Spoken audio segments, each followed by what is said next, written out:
मैं दीवानी कुछ न जाना, मस्त होके गावा।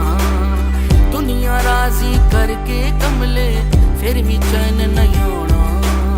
सारी खुशियां मिल जावन ते पिछ की रह जाना। सारी खुशियां मिल जावन ते पिछ की रह जाना।